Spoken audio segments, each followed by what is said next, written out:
नमस्कार। एक बार फिर से आप सभी का बहुत बहुत स्वागत है परीक्षा वर्ल्ड के इस यूट्यूब चैनल में। दोस्तों, सुबह मैंने आपको भारत के भूगोल का इम्पॉर्टेंट लिस्टिंग वाला वीडियो दिया था। अगर आपने उसको नहीं देखा है तो प्लीज़ उसको एक बार देख लीजिएगा। वह लिस्टिंग का जो वीडियो है काफ़ी ज़्यादा महत्वपूर्ण है आपके लेखपाल भर्ती परीक्षा के लिए। लास्ट समय में रिविज़न उसका आप कर लेते हैं तो मुझे आशा है कि 2 से 3 प्रश्न जो आपके हैं उस लिस्टिंग से ही पूछे जाएँ। इसी प्रकार से एक लास्ट वीडियो आपका यहाँ पे पॉलिटी का है। पॉलिटी की इम्पॉर्टेंट लिस्टिंग्स को हम एक ही वीडियो में कवर करने की कोशिश करेंगे। सभी इम्पॉर्टेंट लिस्टिंग जहाँ से पॉलिटी के सेक्शन से प्रश्न पूछे जाते हैं, जैसे अनुसूचियाँ हो गया, इसके बाद आर्टिकल इम्पॉर्टेंट हो गए, इसके अलावा संविधान के स्रोत हो गए, किस किस देशों से हमने क्या क्या लिया हुआ है, इसके अलावा हमारे जो अमेंडमेंट हैं उनको हम देखेंगे। इसके अलावा हमारे जितने भी इम्पॉर्टेंट भाग हैं हमारे संविधान में, जितने भी इम्पॉर्टेंट पार्ट हैं उनको भी हम एक ही वीडियो में कवर करेंगे। तो ये सभी इम्पॉर्टेंट टॉपिक जहाँ से प्रत्येक साल एग्जाम में प्रश्न पूछे जाते हैं उनको हम एक ही वीडियो में कवर कर लेंगे। इसके साथ कम से कम इसको आप रिवाइज कर लीजिएगा एग्जाम में जाने से पहले। यहाँ से आपके एग्जाम में प्रश्न देखने को मिल सकते हैं इस वीडियो से। तो यहाँ यह एक आपका रिवीजन के तौर पर वीडियो है। तो चलिए वीडियो को स्टार्ट करते हैं। तो सबसे पहले हम देखेंगे अनुसूचियों को। इम्पॉर्टेंट है, अनुसूचियाँ आपके एग्जाम के लिए डायरेक्टली पूछी जा सकती हैं इनके बारे में क्वेश्चन। तो सबसे पहले आप याद रखिएगा, टोटल हमारे संविधान में वर्तमान में 12 अनुसूचियाँ हैं।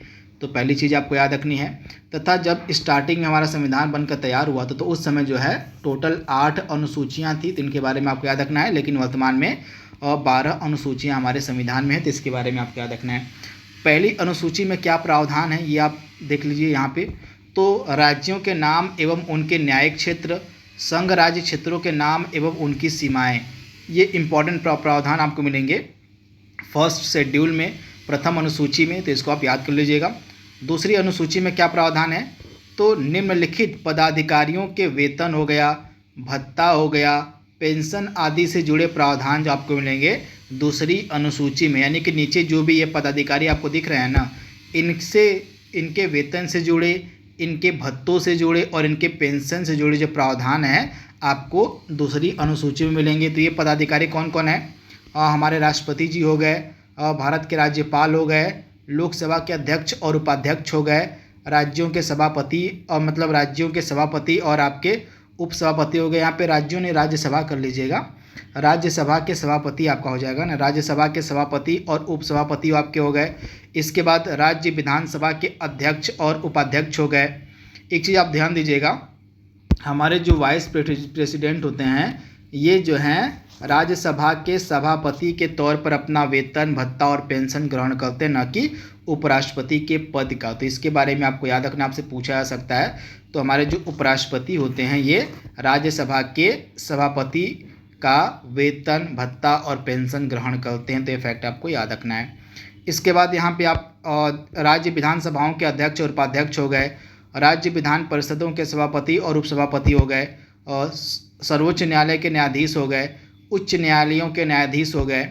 इसके बाद हमारे CAG यानी कि नियंत्रक एवं महालेखा परीक्षक हो गए।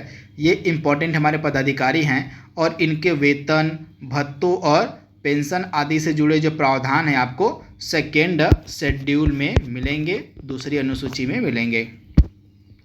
तीसरी अनुसूची में क्या प्रावधान है, तो निम्नलिखित उम्मीदवारों द्वारा ली जाने वाली शपथ या प्रतिज्ञान के प्रारूप जो है आपको तीसरी अनुसूची में मिलेंगे। तो आप याद कर लीजिएगा, ओथ या अफर्मेशन का जो प्रारूप है आपको तीसरी अनुसूची में मिलेगा।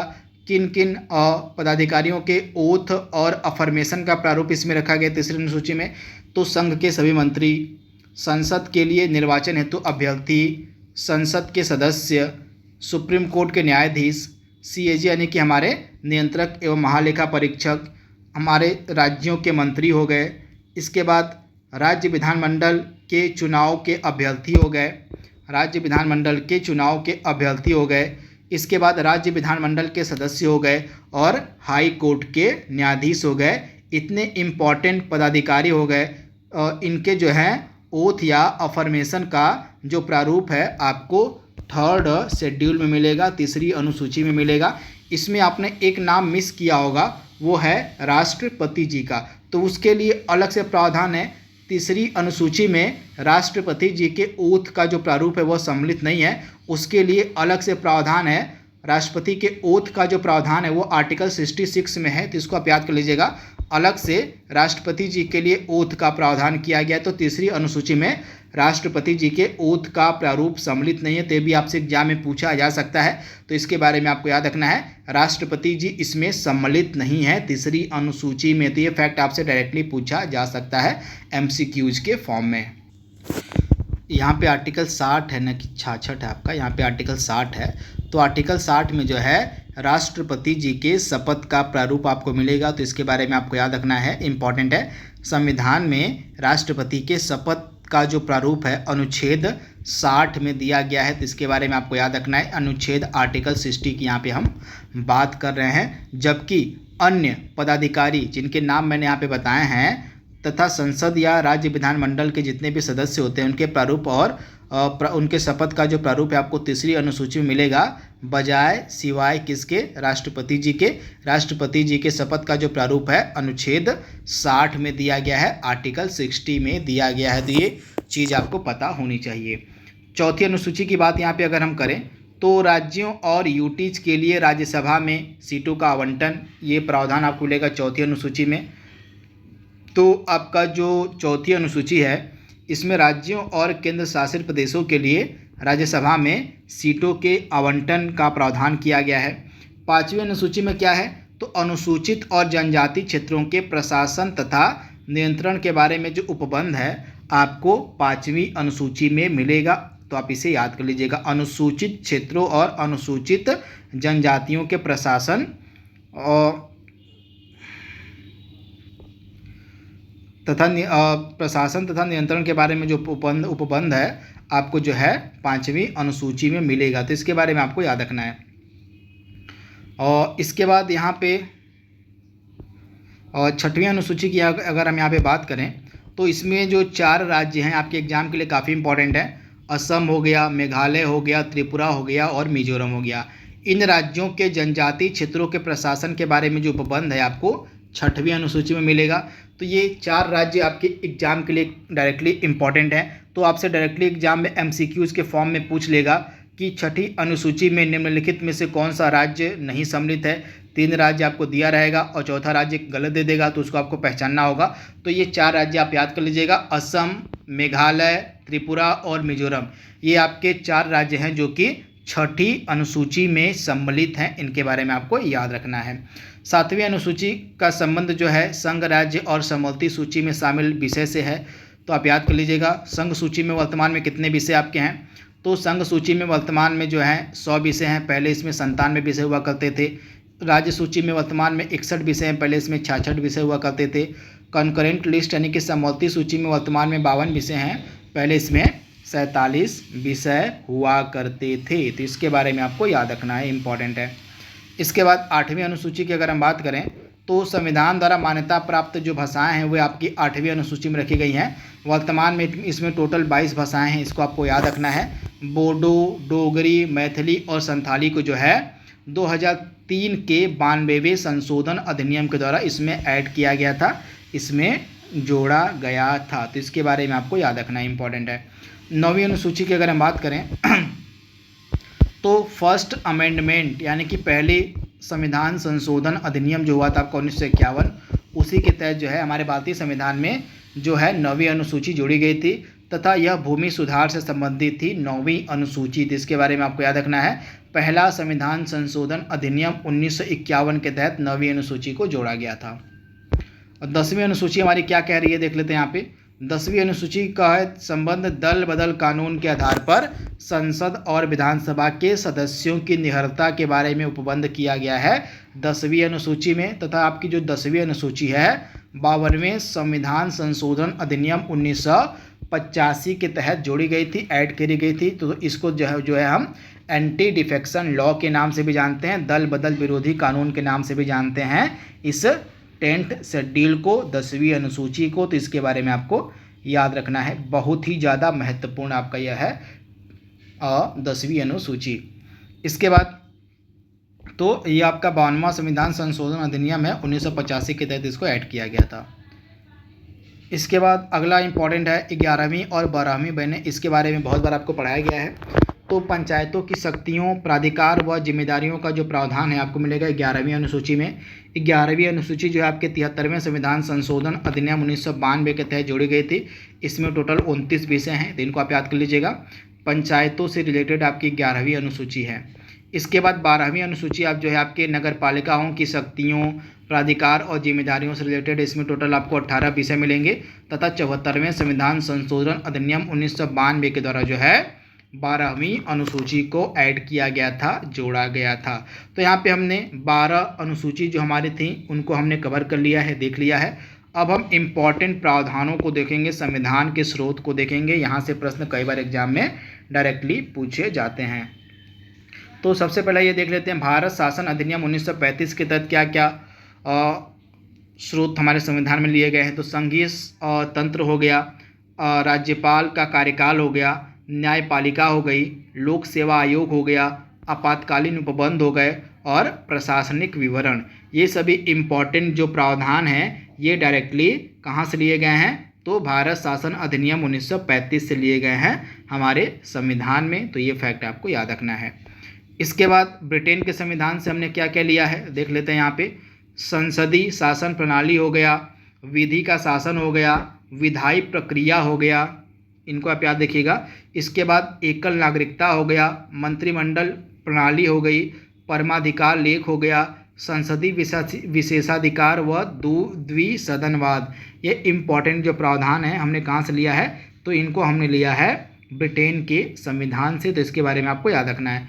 और अमेरिका के संविधान से हमने क्या लिया है, तो फंडामेंटल राइट्स पहली चीज़ आपको याद रखनी है, मूल अधिकार हो गया, न्यायपालिका की स्वतंत्रता हो गई, न्यायिक पुनरावलोकन का सिद्धांत हो गया, जुडिशियल रिव्यू का जो कॉन्सेप्ट है, सिद्धांत है, इसको हमने यूएसए के संविधान से ही लिया हुआ है।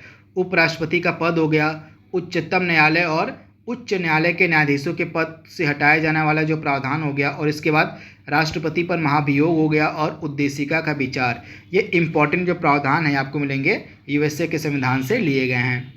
इसके बाद आयरलैंड के संविधान से हमने राज्य के नीति निर्देशक तत्वों को लिया हुआ है, यानी कि डीपीएसपी को लिया हुआ है। राष्ट्रपति के निर्वाचन की जो पद्धति है उसको हमने आयरलैंड के संविधान से ग्रहण किया हुआ है। इसके बाद राज्यसभा के लिए सदस्यों का नामांकन, यह जो प्रावधान है यह भी आयरलैंड के संविधान से लिया गया है। इम्पॉर्टेंट है, इसके बारे में आपको याद रखना है। और इसके अलावा तो सदस्यों का नामांकन तो मैंने बता ही दिया है। और कनाडा के संविधान से हमने क्या लिया है, तो सशक्त केंद्र के साथ संघीय व्यवस्था हो गया, अवशिष्ट शक्तियों का केंद्र में निहित होना, आप याद कर लीजिएगा, अवशिष्ट शक्तियों का केंद्र में निहित होना। इसके बाद उच्चतम न्यायालय का परामर्शी न्याय निर्णयन। ये सभी इम्पोर्टेंट जो प्रावधान है वो कनाडा के संविधान से लिए गए हैं।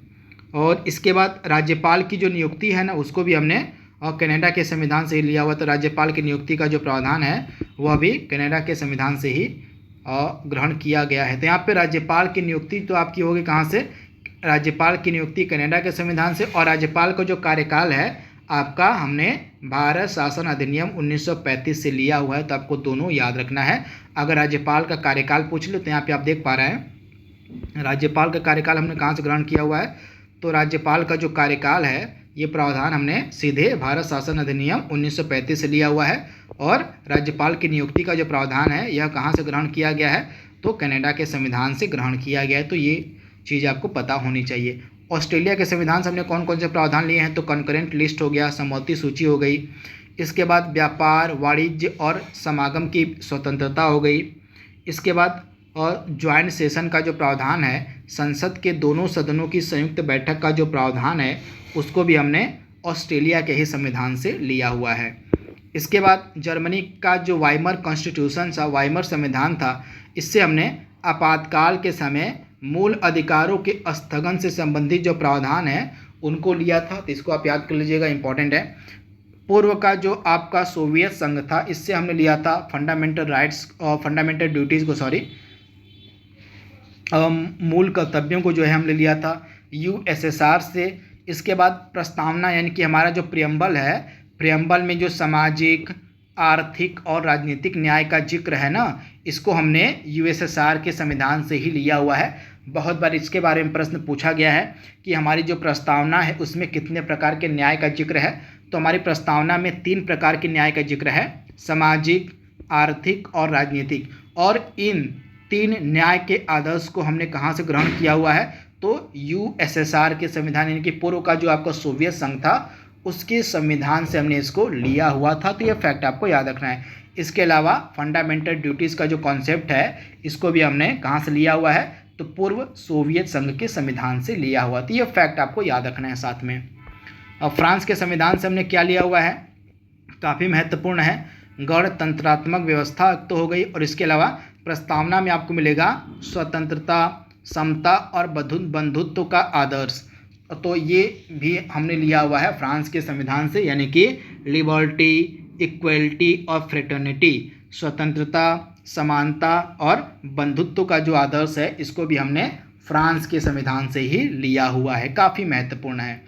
इसके बाद दक्षिण अफ्रीका के संविधान से हमने क्या लिया है? और संविधान संशोधन की जो प्रक्रिया है, इसके बाद राज्यसभा सदस्यों की निर्वाचन प्रक्रिया, ये 2 इम्पॉर्टेंट चीज़ें हमने ग्रहण की हैं दक्षिण अफ्रीका के संविधान से। तो इसके बारे में आपको याद रखना है, राज्यसभा सदस्यों की निर्वाचन प्रक्रिया और इसके अलावा अमेंडमेंट का जो प्रोसीजर है, अमेंडमेंट का जो प्रक्रिया है, संशोधन की जो प्रक्रिया है, उसको भी हमने साउथ अफ्रीका से लिया हुआ है। इसके बाद जापान के संविधान से हमने क्या लिया है? विधि द्वारा स्थापित प्रक्रिया।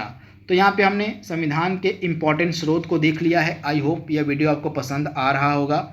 इसके बाद अब हम देखेंगे इम्पॉर्टेंट हमारे जो पार्ट हैं और हमारे भाग हैं, इनसे जुड़े कौन कौन से विषय हैं, इनको भी आइए देख लेते हैं। यहाँ से बहुत बार एग्जाम में प्रश्न पूछा जाता है, डायरेक्टली आपसे पूछ लेगा कि भाग 2 का संबंध किससे है या भाग 3 का संबंध किससे है, या मैच द फॉलोइंग के रूप में आपको दे देगा। एक तरफ भाग रहेगा और एक तरफ विषय रहेंगे, आपको उसको मैच करना पड़ेगा सही। तो कुछ भी आपसे एग्जाम में पूछा जा सकता है, तो इसी कारण से मैंने इसको सम्मिलित किया हुआ है। तो आइए देख लेते हैं, एक तरफ पाठ है एक तरफ विषय है, तो देख लेते हैं इनको। आइए, तो पहला भाग हमारा किससे संबंधित है? तो हमारे संविधान में टोटल कितने भाग हैं सबसे पहले ये जान लीजिए। तो टोटल जो है 22 पार्ट हैं। इन 22 पार्ट में से पहला जो भाग है आपका किससे संबंधित है? तो भाग 1 आपका संबंधित है संघ और उसके राज्य क्षेत्रों से। इसके बारे में आपको याद रखना है, संघ और उसके राज्य क्षेत्रों से संबंधित है भाग 1। तथा भाग 1 में आपको आर्टिकल मिलेगा 1 से 4 तक, इसके बारे में आपको याद रखना है। इसके बाद नागरिकता का संबंध आपका भाग 2 से है। और नागरिकता कहाँ से कहाँ तक है? तो आर्टिकल 5 से लेके आर्टिकल 11 के मध्य आपको नागरिकता मिलेगी, काफ़ी इंपॉर्टेंट है। भाग 3 में आपको मिलेगा फंडामेंटल राइट्स, मौलिक अधिकार, काफ़ी ज़्यादा महत्वपूर्ण है। आर्टिकल 12 से लेके 35 तक आपको मिलेंगे मौलिक अधिकार, काफ़ी इंपॉर्टेंट है। भाग 4 का संबंध किससे है? तो डीपीएसपी से है, राज्य के नीति निर्देशक तत्वों से संबंधित है भाग 4। तो आप इसे याद कर लीजिएगा। भाग 4 यानी कि डीपीएसपी कौन से आर्टिकल तक है? तो आर्टिकल 36 से लेके आर्टिकल 51 तक आपको मिलेगा भाग 4। तो इसके बारे में आपको याद रखना है, काफ़ी महत्वपूर्ण है। इसके बाद आपका भाग 4A जो है आपका अमेंडमेंट से जोड़ा गया है, संविधान संशोधन से जोड़ा गया है। तो भाग 4A आपको मिलेगा मौलिक कर्तव्यों से रिलेटेड आपका है भाग 4A। तो इसके बारे में आपको याद रखना है। तथा भाग 4A यानी कि मूल कर्तव्य आपके जो आपके मौलिक कर्तव्य जो हैं, इनका आर्टिकल कौन सा है? तो आर्टिकल 51A है बस आपका, ये आपका रिलेटेड है किससे? तो मूल कर्तव्यों से रिलेटेड है। इसके बाद चलिए बताइए कि किस अमेंडमेंट के थ्रू आपका मौलिक कर्तव्य ऐड किया गया था? इसका जवाब आपको कमेंट बॉक्स में देना है। तो भाग 5 का संबंध संघ सरकारों से है और भाग 6 का संबंध आपका राज्य सरकार से है। इसके बाद इम्पॉर्टेंट कौन सा है यहाँ पे? भाग 8 काफ़ी महत्वपूर्ण है, संघ राज्य क्षेत्र से संबंधित आपका है भाग 8। इसके बाद भाग 9 का संबंध आपका पंचायतों से है, सुपर इम्पॉर्टेंट। ये 2 आपके लिए काफ़ी इंपॉर्टेंट है। कहाँ गया? ये 3, हाँ ये तीनों आपके लिए काफ़ी महत्वपूर्ण है, तीनों को आप याद कर लीजिएगा। भाग 9 आपका संबंधित है पंचायतों से, भाग 9A आपका नगर पालिका से संबंधित है और भाग 9B आपका सहकारी समितियों से रिलेटेड है। तो इनके बारे में आपको याद रखना है, काफ़ी महत्वपूर्ण है। इसके बाद भाग 10 का संबंध किससे है? तो अनुसूचित और जनजाति क्षेत्रों से संबंधित है आपका भाग 10। इसके बाद भाग 11 का संबंध किससे है? तो भाग 11 आपका संबंधित है संघ और राज्य क्षेत्रों के बीच संबंधों से, आपका भाग 11 संबंधित है, इम्पॉर्टेंट है। इसके बाद भाग 12 का संबंध किससे है? वित्त, संपत्ति, संविदाएं और वाद से रिलेटेड आपका है भाग 12, काफ़ी महत्वपूर्ण भाग 12 है। इसके बाद भाग 13 का संबंध किससे है? तो भारत के राज्य क्षेत्र के भीतर व्यापार, वाणिज्य एवं समागम से संबंधित आपका भाग 13 है। भाग 14 आपका संबंधित है संघ और राज्यों के अधीन सेवाओं से संबंधित आपका है भाग 14, तो इसके बारे में आपको याद रखना है। तथा भाग 14 में ही आपको आएगा सेवाएं, जो लोक सेवा आयोग है, इसी के अंतर्गत आता है भाग 14 के अंतर्गत। भाग 14A का संबंध आपका अधिकरण से है, इसके बारे में आपको याद रखना है। भाग 14A का संबंध आपका अधिकरण से है। भाग 15 आपका संबंधित है निर्वाचन से, काफ़ी महत्वपूर्ण है। और भाग 17 भी आपका काफ़ी महत्वपूर्ण है। भाग 17 आपका संबंधित है राजभाषा से, तो इसके बारे में आपको याद रखना है। इसके बाद भाग 18 आपका संबंधित है आपात उपबंध से, इमरजेंसी प्रोविजन से संबंधित आपका भाग 18 है। इसके बाद लास्ट वाला आपका भाग 20 है, जो कि अमेंडमेंट से रिलेटेड है। किससे रिलेटेड है? तो यह आपका अमेंडमेंट यानी कि संविधान के संशोधन से रिलेटेड है आपका भाग 20। तो ये इम्पॉर्टेंट भाग जो बन सकते थे उनको हमने यहाँ पे देख लिया है। अब दो और इम्पॉर्टेंट टॉपिक आपके बच गए हैं, आर्टिकल्स और संविधान संशोधन, और क्या बोलते हैं, अमेंडमेंट वाला।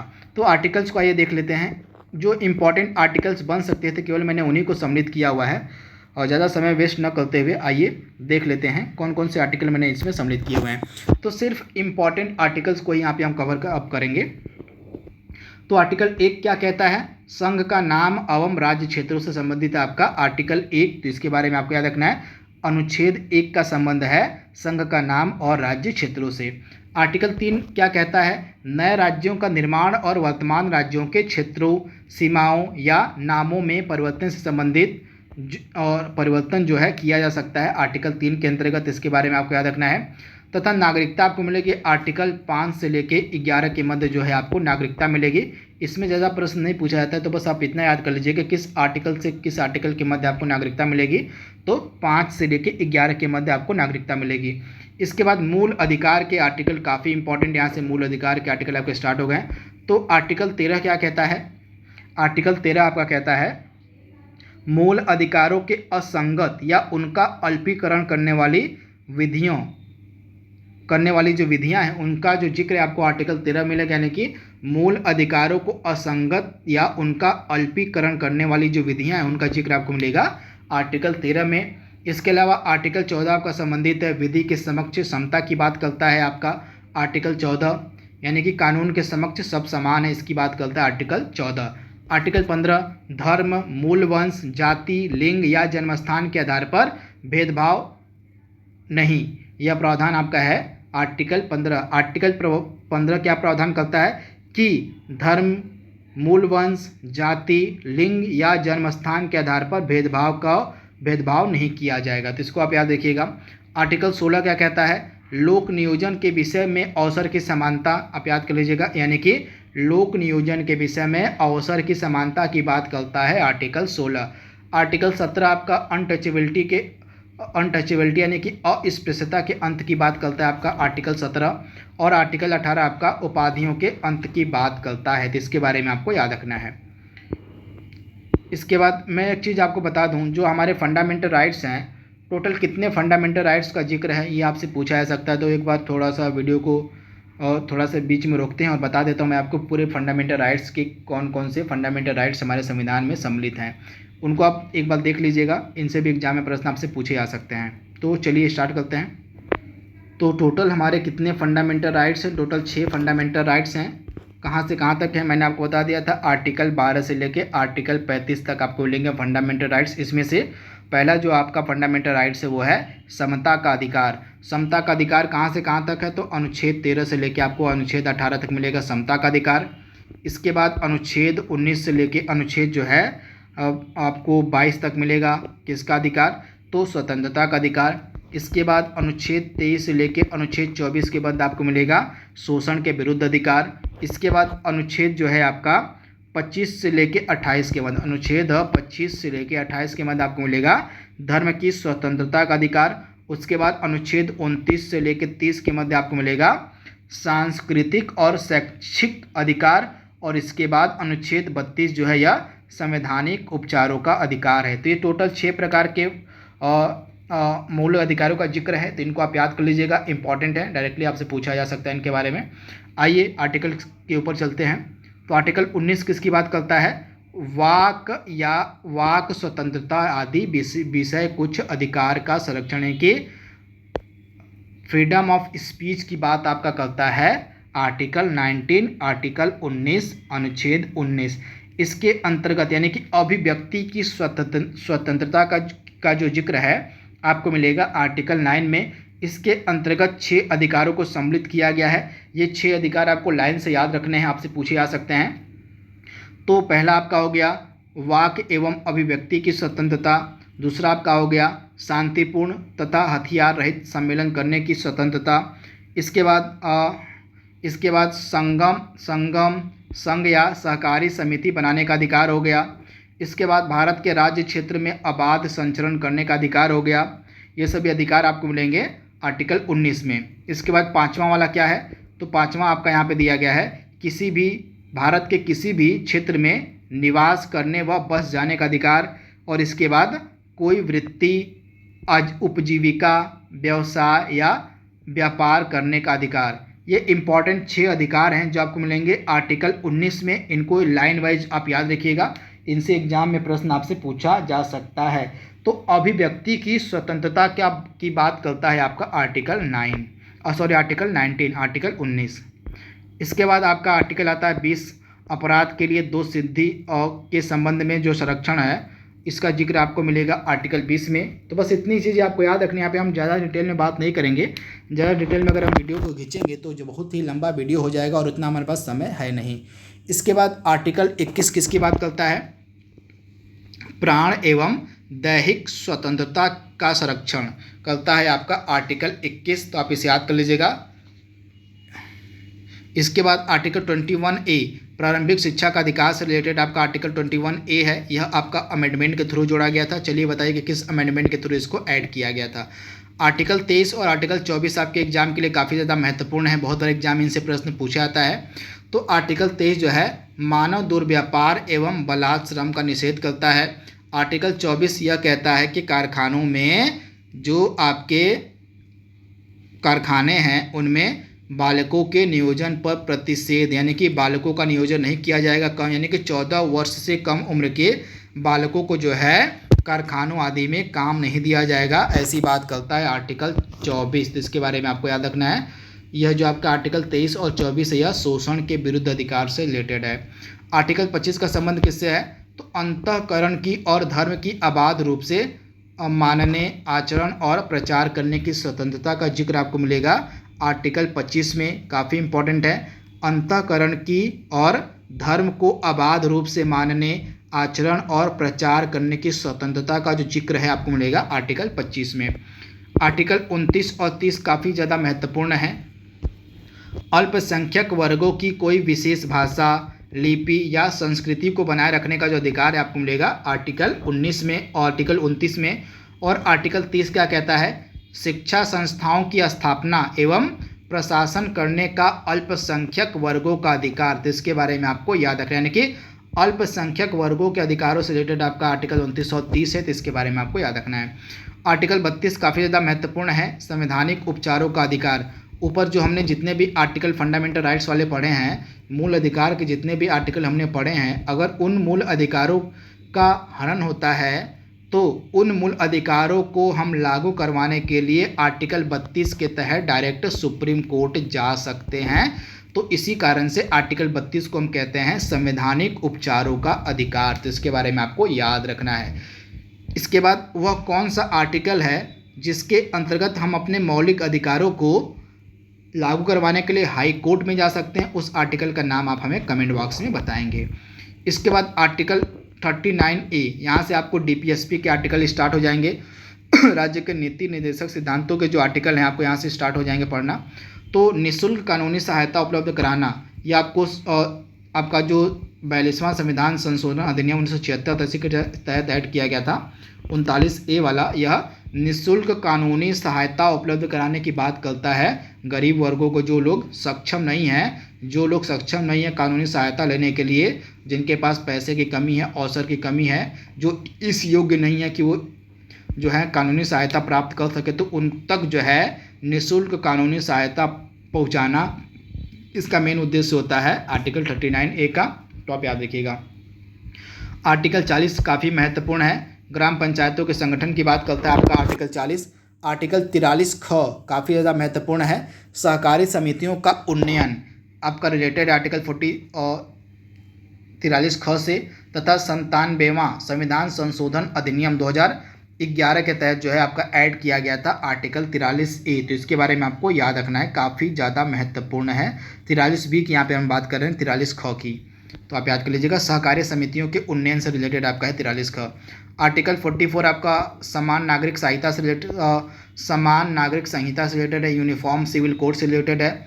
आर्टिकल 45 6 वर्ष से कम आयु के बच्चों को शिक्षा तथा उनकी देखभाल का प्रावधान करता है। आर्टिकल 45 86 अमेंडमेंट 2002 के तहत इसको ऐड किया गया था, आप याद रखिएगा, काफ़ी ज़्यादा महत्वपूर्ण है।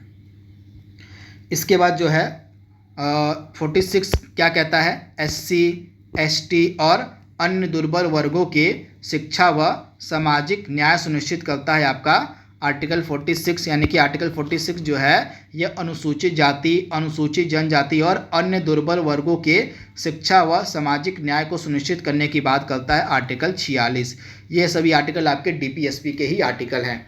आर्टिकल 48 आपका किससे रिलेटेड है, तो आर्टिकल जो 48 है आपका कृषि तथा पशुपालन के संगठन से रिलेटेड है। आर्टिकल 48 किससे रिलेटेड है, 48A, यह भी आपका अमेंडमेंट के थ्रू ही जोड़ा गया था। तो पर्यावरण संरक्षण एवं संवर्धन तथा वन व वन्य जीवों के रक्षा का जो प्रयास है आपका आर्टिकल 48A के तहत किया जाता है, आप याद कर लीजिएगा, इंपॉर्टेंट है। आर्टिकल 49 क्या कहता है, राष्ट्रीय महत्व के स्मारकों, स्थानों और वस्तुओं के संरक्षण की बात करता है आपका आर्टिकल 49, इसके बारे में आपको याद रखना है। आर्टिकल 50 क्या कहता है, और कार्यपालिका से न्यायपालिका के पृथक्करण की बात करता है आपका आर्टिकल 50। और आर्टिकल 51 क्या कहता है, अंतर्राष्ट्रीय शांति एवं सुरक्षा की बात करता है आपका आर्टिकल 51, यानी कि यह हमारी विदेश नीति से रिलेटेड है आर्टिकल 51। तो यहाँ पे हमने DPSP के आर्टिकल्स को समाप्त कर लिया है। इसके बाद आर्टिकल 51A किससे रिलेटेड है, तो मूल कर्तव्यों से रिलेटेड है, फंडामेंटल ड्यूटीज से रिलेटेड, आप याद कर लीजिएगा। आर्टिकल 61 का संबंध किससे है, राष्ट्रपति पर महाभियोग चलाने की जो प्रक्रिया है उसका जिक्र आपको मिलेगा आर्टिकल 21 में, काफ़ी महत्वपूर्ण है। आर्टिकल 74 का संबंध किससे है, तो राष्ट्रपति को सहायता और सलाह देने के लिए मंत्रिपरिषद का जो प्रावधान है वो किया गया है आपका आर्टिकल 74 के अंतर्गत, काफ़ी महत्वपूर्ण है। और 110 आपका रिलेटेड है मनी बिल से, धन विधेयक से रिलेटेड आपका 110 आर्टिकल है। आर्टिकल 76 के अंतर्गत जो है महान्यायवादी की नियुक्ति की जाती है राष्ट्रपति के द्वारा। आर्टिकल 108 का संबंध आपका ज्वाइंट सेशन से है। आर्टिकल 123 का संबंध आपका ऑर्डिनेंस यानी कि अध्यादेश की जारी करने की शक्ति से है। किसके द्वारा अध्यादेश जारी किया जाता है, तो राष्ट्रपति के द्वारा। आर्टिकल 155 के तहत जो है राज्यपाल की नियुक्ति की जाती है, काफ़ी महत्वपूर्ण है। इसके बाद आर्टिकल 226 के अंतर्गत जो है हाई कोर्ट को रिट जारी करने की शक्ति दी गई है। आर्टिकल 263 का संबंध अंतर्राज्यीय परिषद के संबंध में उपबंध से रहने की अंतर्राज्यीय परिषद से संबंधित आपका है आर्टिकल 263। आर्टिकल 280 आपका संबंधित है वित्त आयोग से। आर्टिकल 312 आपका संबंधित है अखिल भारतीय सेवाओं से। आर्टिकल 315 आपका संबंधित है संघ व राज्य क्षेत्रों के लिए लोक सेवा आयोग से, काफ़ी महत्वपूर्ण है। और इसके बाद जो आर्टिकल आपका 343 है, किससे संबंधित है, तो आर्टिकल 343 आपका संबंधित है संघ की राजभाषा से। संघ की राजभाषा से संबंधित कौन सा आर्टिकल है, तो संघ की राजभाषा से संबंधित आपका आर्टिकल है 343। तो इसके बारे में आपको याद रखना है, काफ़ी महत्वपूर्ण है। इसके अलावा आपके आपातकाल वाले जो आर्टिकल उनको भी देख लीजिए। आर्टिकल 352 का जिक्र आपका राष्ट्रीय आपातकाल से है। आर्टिकल 356 का जिक्र आपका प्रेसिडेंट रूल से है। और आर्टिकल 360 का जिक्र आपका फाइनेंशियल इमरजेंसी से है, तो इसके बारे में आपको याद रखना है। इसके अलावा आर्टिकल 368 किससे संबंधित है, तो संविधान संशोधन से रिलेटेड आपका है आर्टिकल 368, तो इसके बारे में आपको याद रखना है। तो यहाँ पे हमने इंपॉर्टेंट आर्टिकल को देख लिया है जो इंपॉर्टेंट बन सकते थे उनको। अब हम देखेंगे लास्ट टॉपिक हमारा क्या है, अमेंडमेंट वाला। इनको भी आइए एक नज़र में समाप्त कर लेते हैं। अब इतना हो ही गया है, बस थोड़ा सा बचा है आपका।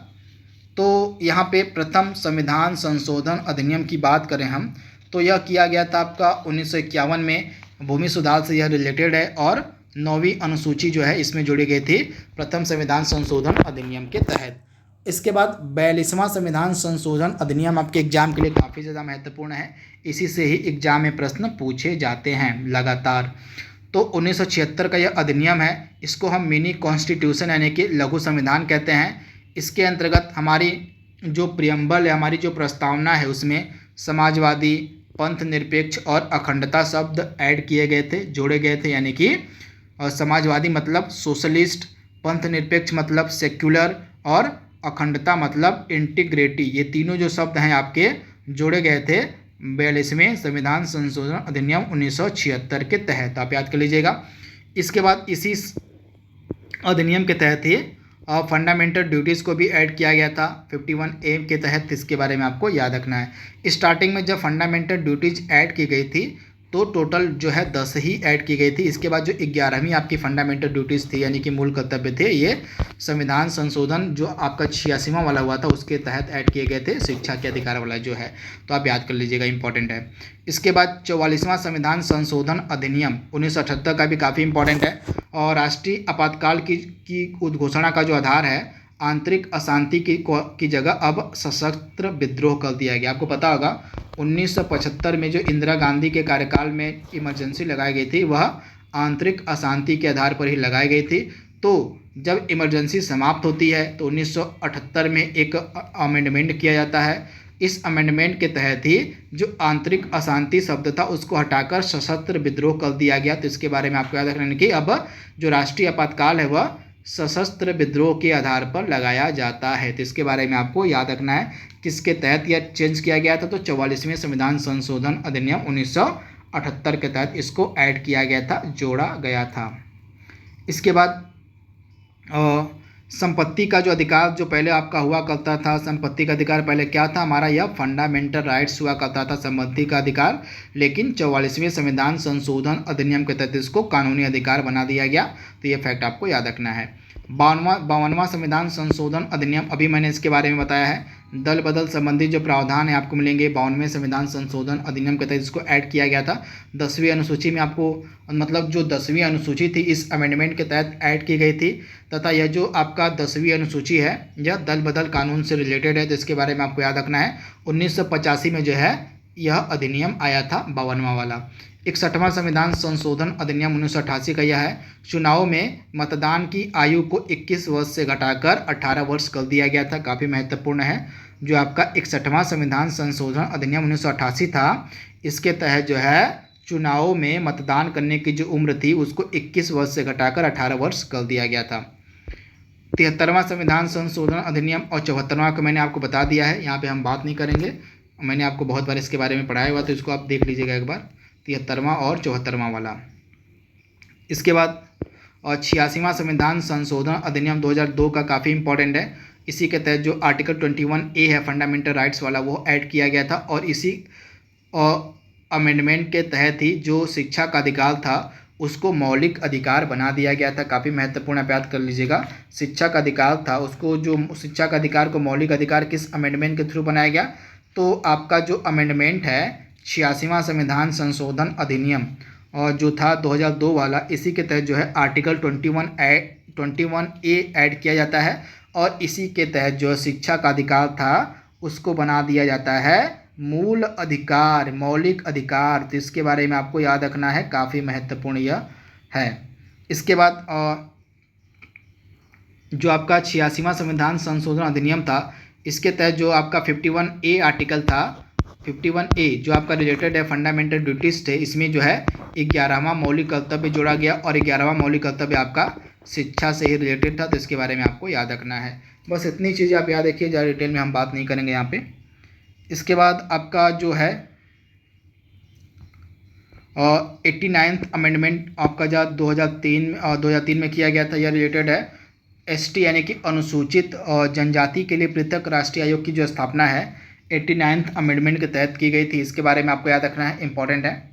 और इसके बाद आपका 91वां संविधान संशोधन अधिनियम 2003 का क्या है, केंद्र तथा राज्य में मंत्रिपरिषद की अधिकतम संख्या लोकसभा तथा विधानसभा की सदस्य संख्या का 15% होगी, यह आपका प्रावधान किया गया था 91वें संविधान संशोधन अधिनियम 2003 के तहत। इसके बारे में आपको याद रखना है, यानी कि अधिकतम मंत्रिपरिषद की जो संख्या है लोकसभा और विधानसभा में, उनकी सदस्य संख्या का 15% जो है निहित की गई थी आपके 91वें संविधान संशोधन अधिनियम 2003 के तहत।